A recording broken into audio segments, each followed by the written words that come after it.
ये जो test match आप आखिर में देख रहे थे, I think this was an ideal situation Azhar Ali के लिए अपने करियर को। देखिए, हमें सबको पता था कि अजहर अली अपने आखिरी चंद मैचेस खेल रहे हैं और जिस वक्त अजहर अली बैटिंग भी कर रहे थे, बहुत दिल में ये ख्याल था और उम्मीद थी कि अजहर अली रुकेंगे, मैच फिनिश करके जाएंगे, पाकिस्तान को मैच जिताएंगे। लाला हमारे साथ इस वक्त मौजूद है। लाला, मैं बात कर रहा था कि अजहर अली 42 की एवरेज पे अपना करियर ख़त्म कर रहे हैं, लेकिन मिसबा और यूनुस के जाने के बाद उनकी एवरेज जो थी वो शायद 34 रह गई थी। उससे पहले उनकी एवरेज लेट हाई 40s में हुआ करती थी। क्या बुनियादी फ़र्क पड़ा? क्या प्रेशर बहुत ज़्यादा अजहर पे आ गया था इन दोनों बड़े प्लेयर्स की रिटायरमेंट के बाद और वो उस प्रेशर को हैंडल नहीं कर पाए ठीक से? देखें, एक बड़ा जबरदस्त, जब मिसबा की बात कर रहे हैं, खान इन्होंने बिल्कुल टीम को एक बैकबोन थे ये सारे और बड़ा जबरदस्त अजहर अली के साथ ये कॉम्बिनेशन बड़ा जबरदस्त बना हुआ था इनका। जब चले जाते हैं सीनियर प्लेयर पे, जारी बात है, जो जूनियर होता है उनके ऊपर जिम्मेदारियां आती हैं, और जब जिम्मेदारियां आती हैं तो फिर जिम्मेदारियों के साथ मेरा मतलब है कि आपको परफॉर्मेंस सबसे ज्यादा इंपॉर्टेंट होती है। इस तरह लास्ट टाइम मैंने कहा था कि जब जितने आप सीनियर होते रहते हैं उतना आपके ऊपर प्रेशर और उतना क्रिटिसिज्म जब आप परफॉर्म करते तो और खैर अच्छा होता है। लेकिन ये कि फिर जब भारतीय टीम तो सीनियर ज्यादा नजर आ रहे होते हैं या कप्तान नजर आ रहा होता है, तो आई नो कि अजहर अली ने जिस तरह शुरू किया था और जो इंग्लैंड की उसकी इनिंगें हैं एक मुश्किल सिचुएशन के अंदर, वो भी मुझे अभी तक याद है कि बड़ा जबरदस्त परफॉर्म किया। उसके बाद जब परफॉर्मेंस नहीं हो रही थी, ग्राफ नीचे आ रहा था और परफॉर्मेंस का ओवरऑल मैं समझता हूँ ओवरऑल अजहर अली ने जो डिसीजन लिया है बहुत अच्छा डिसीजन लिया है और मेरे ख्याल में काफी इज्जत के साथ उसने ये क्रिकेट खेली है। इतने टेस्ट मैचेस कोई आसान बात नहीं है पाकिस्तान के लिए खेलना, और वो कंसिस्टेंट रहा है अपनी परफॉर्मेंस में। बिल्कुल, और वही कि काफी इज्जत के साथ खेली क्रिकेट, एंड उसी इज्जत के साथ बहुत ही रिस्पेक्टफुली आज जो है उन्होंने ऐलान किया अपनी रिटायरमेंट का, जो कि हम यूजुअली पाकिस्तान क्रिकेट में बात करते हैं कि जरा मुश्किल हो जाता है। एंड अजहर अली के क्रेडिट पे एक और चीज वो है कि triple century, the batter who has scored a triple century in a pink ball test. और विद दिस एक ब्रेक लोगों से जिस तरह हम डिस्कस कर रहे थे, अभी लाला से इनफैक्ट हमारी डिस्कशन हो रही थी अजहर अली के बारे में, सो एक डिटेल्ड डिस्कशन हमारी अजहर अली के बारे में हुई।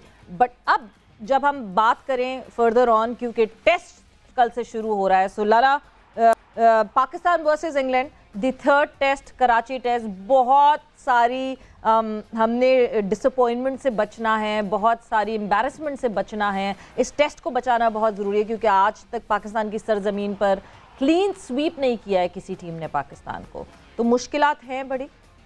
सवेरे पहले ये बात करने से पहले मैं आए थोड़ा सा एक और वो ये कहूँगा कि अगर अजहर अली पहले तो अब मैं ये सोच रहा था कि क्या पता वो आखिरी टेस्ट खेले या उसको पीसीबी को चाहिए, क्योंकि एक लड़के ने पाकिस्तान की कप्तानी भी की है, परफॉर्मर भी बड़ा रहा है। तो इस तरह, क्योंकि मैं हमेशा देखा है कि हमारी कभी प्लेयरों की एंडिंग अच्छी नहीं रहती, एक अच्छे माहौल में खुदाफिज कहना, तो मैं समझता हूँ कि एक मैच उसको अजहर अली का पीसीबी को ये चाहिए कि अजहर अली की रिटायरमेंट को भी ना ले और न्यूजीलैंड के खिलाफ कहीं पे भी एक टेस्ट मैच खिला के उसका अच्छा सेंड ऑफ होना चाहिए, ये मैं समझता हूँ। लाला, कल मोस्ट प्रोबेबली अजहर अली खेल रहे हैं, कल इमाम की जगह, कल इमामुल हक की जगह अजहर अली आपको खेलते हुए दिखेंगे, बिकॉज इमाम की हैमस्ट्रिंग इंजरी हुई है। अच्छा चलो, ये तो फिर बहुत ही अच्छी न्यूज आपने मुझे सुना दी। अब जारी बात है, जहाँ बैठी है ब्रेकिंग न्यूज़ सारी आपके पास होनी, मेरे पास तो नहीं होनी। दूसरी चीज ये है कि जो आप इंग्लैंड के हवाले से बात कर रहे हैं, देखें ये एक और मौका है। इससे पहले मैं ये समझता हूँ कि हमें इंग्लैंड ने हराया नहीं है, हम खुद इंग्लैंड से हारे हैं। हमारे पास अपॉर्चुनिटी थी दोनों टेस्ट मैचेस जीतने की, बहुत अच्छा भी किया उसके अंदर हमने।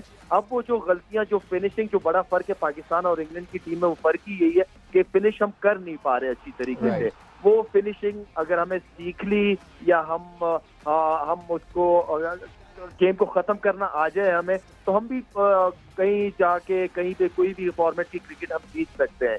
अब ये तीसरा मैच है, इम्पोर्टेंट आई मीन कि इस तरह क्लीन स्वीप नहीं होनी चाहिए ये सीरीज। हमारी अपनी कंडीशन है, हमारे प्लेयर सारे इन्हीं पिचों पे खेल के बड़े हुए हैं, तो मेरे ख्याल में ये एंडिंग अच्छी बिल्कुल भी ना आपको लगेगी ना मुझे लगेगी। बिल्कुल, लेकिन I think the chances are pretty solid. Lala, आप एक लग रहा है 2-3 चेंजेस होने वाली हैं। आपकी तरफ से भी सुनने में आया था शान मसूद और सरफराज के हवाले से।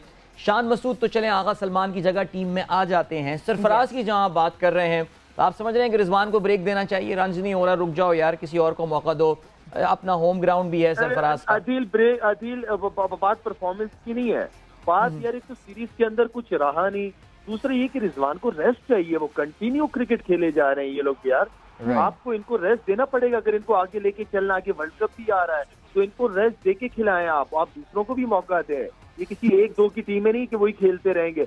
नहीं, हम किसी को ड्रॉप नहीं कर रहे। मैंने कभी नहीं कहा कि इसको ड्रॉप ना करो, आप रेस्ट दो। सरफराज इतना अरसा पाकिस्तान टीम की कप्तानी भी की है, आपको चैंपियंस ट्रॉफी भी जिताई है, आपकी परफॉर्मेंसेस भी है, तो एटलीस्ट उस सीनियर को इतनी रिस्पेक्ट तो दो कि जिस सीरीज के अंदर आप नहीं हो, आप उन प्लेयर्स को चांस तो खिलाओ, उनको भी जरा पता चले ना।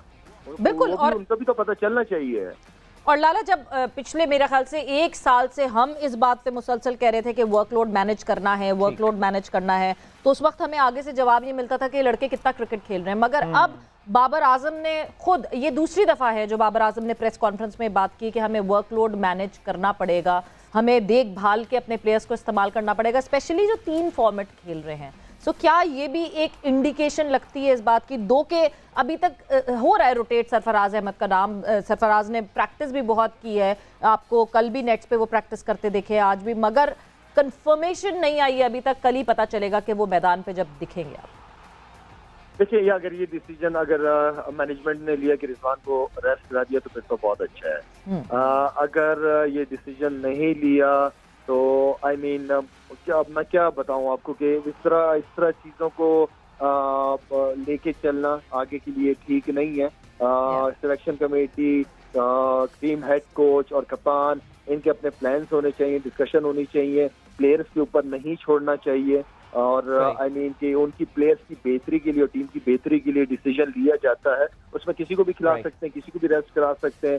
तो आई मीन इसको मेरे ख्याल में पूरा मैनेज करना पड़ेगा इन चीजों को, ताकि मैनेजमेंट और प्लेयर्स के अंदर कोई मिसअंडरस्टैंडिंग ना हो। लाला, आखिरी सवाल आपसे। PSL 8 का ड्राफ्ट कल हो गया, हम आपके ट्वीट्स भी देख रहे थे, आपने कुछ अपनी बड़ी ज़बरदस्त मेमोरीज जो हैं उसका एक कोलाज जो है शेयर किया हुआ था। पहला PSL होगा जिसमें Shahid Khan Afridi as a player शिरकत नहीं कर रहे होंगे। लाला, किसी टीम के साथ कोई एसोसिएशन का इरादा है, कोई ऑप्शन ज़ेर गौर है मेंटरिंग के हवाले से? आप बड़े पैशनेट हैं मेंटरिंग के सिलसिले में, तो कुछ है इस हवाले से खबर या कोई प्रोग्रेस? अभी तक ऐसा कोई प्रोग्रेस नहीं है। अगर कोई वेलकम करेगा तो बिल्कुल, क्यों नहीं, व्हाई नॉट।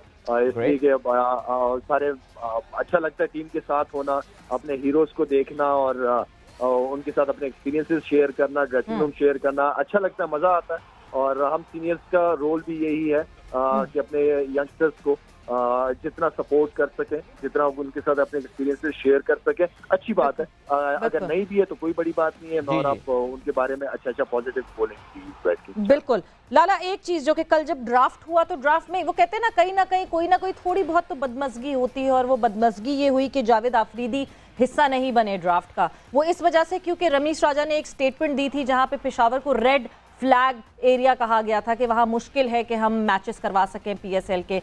एंड अब टोटली हेड ऑन हो गए हैं जब मैं जावेद आफरीदी और रमीश राजा की बात करती हूँ, बिकॉज जावेद आफरीदी ने तो पेशावर की आवाम से अब वादा कर लिया है कि कोई ना कोई मैच अपने फॉरेन प्लेयर्स को तो मैं एटलीस्ट वहां लेकर आऊंगा पेशावर। आपको लगता है कि ये PSL की साख पे बहुत ज्यादा इफेक्ट पड़ेगा इससे, और हेडलाइंस अच्छी नहीं बनेंगी इंटरनेशनल मीडिया पे? देखिए, मेरे ख्याल में सवेरा कुछ जगह चीजें, प्लेटफॉर्म ऐसे होते हैं जहाँ पे आपने बड़ी सोच समझ के बात करनी होती है। अगर हम PSL और पाकिस्तान जो है वो दुनिया भर की टीमों को यहाँ इनवाइट कर रहा है और फिर हम बैठ के ये कह रहे हैं कि नहीं, पेशावर जो है वो रेड जोन है या रेड फ्लैग है या बलूचिस्तान, इस तरह का मैसेज हमें नहीं देना चाहिए। आप उसको आप टाल मटोल कर सकते हैं कि नहीं, हम नेक्स्ट ईयर या उससे अगले साल हमारा प्लान है पेशावर में भी कराने का। तो आई मीन हम कोई अच्छी बात नहीं कर रहे। और क्योंकि जावेद अगर ये बात कर रहा है तो इसलिए कि जावेद पेशावर की टीम है और पेशावर वालों का हक है कि पेशावर ज़ल्मी की टीम को वहाँ पे खेलते हुए देखना चाहते हैं। तो आई मीन कि बहुत सोच समझ के मुल्क के हवाले से इस तरह के बयान देने चाहिए ताकि दूसरों पे कोई गलत असर ना पड़े। Alright Lala, thank you so much, बहुत शुक्रिया, थैंक यू फॉर